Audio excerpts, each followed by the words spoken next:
Le projet sur lequel je travaille actuellement, c'est un projet de reconception et de réhabilitation d'un bâtiment. Ce bâtiment a la particularité d'accueillir des activités de livraison de gros moyens industriels. Donc il a cette particularité-là de devoir accueillir tout un tas de métiers, et de métiers supports, des juristes, des assureurs, des banquiers, mais aussi de gros clients internationaux. Et ce bâtiment est le lieu de finalisation des commandes et de contractualisation des commandes de livraison. Ma mission principale était d'accompagner le client à la définition des besoins concrets, des besoins futurs du travail et des usages du bâtiment, et pour répondre à plusieurs enjeux notamment. Le client avait une perspective d'augmenter de 35% des effectifs au sein même du bâtiment. L'autre objectif était de pouvoir redorer son image de marque auprès des clients internationaux. Le troisième objectif était de pouvoir retravailler sur la communication et les collaborations dans les équipes.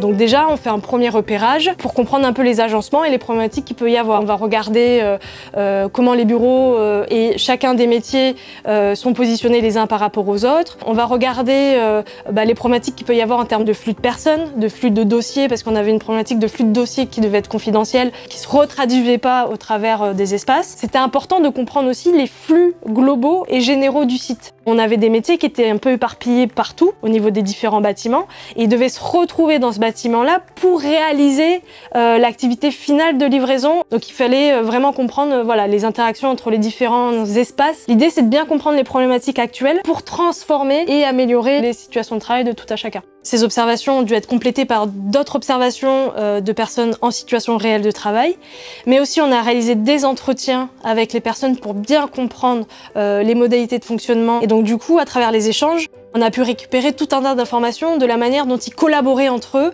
et des besoins qu'ils avaient à pouvoir se retrouver pour leur permettre d'échanger et d'échanger les informations nécessaires à la réalisation du procédé.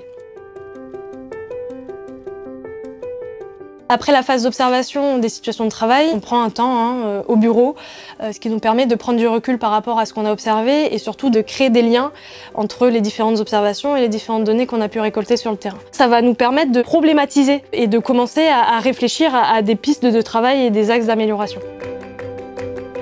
On va avoir une phase au bureau, une phase en groupe de travail à la fois avec les différents salariés interviewés et observés, avec le dirigeant pour se convaincre en fait d'aller dans cette direction-là, et après on va travailler avec les concepteurs finalement du bâtiment et à travers de simulations d'activités réelles de travail sur des plans avec des architectes, des bureaux d'études, des ingénieurs pour avoir cette transformation. On a finalisé les plans avec les architectes et mon client. On s'est accordé sur un mode de fonctionnement futur grâce à une implantation figée et validée par l'ensemble des salariés et de la direction. Et aujourd'hui, on est en phase de construction du bâtiment. Donc on a les travaux qui doivent débuter à la fin de l'année pour une livraison définitive prévue en septembre prochain. J'adore mon métier parce que je passe beaucoup de temps à comprendre le métier des autres finalement. J'ai jamais 2 journées pareilles, elles sont toutes riches en termes de rencontres et d'échanges avec l'humain. D'une entreprise à l'autre, on construira jamais la même solution. Elle est unique et elle appartient à l'entreprise, à ses enjeux, à ses objectifs et à ses problématiques. On a ce pouvoir de réellement transformer les situations de travail de manière cohérente et adaptée.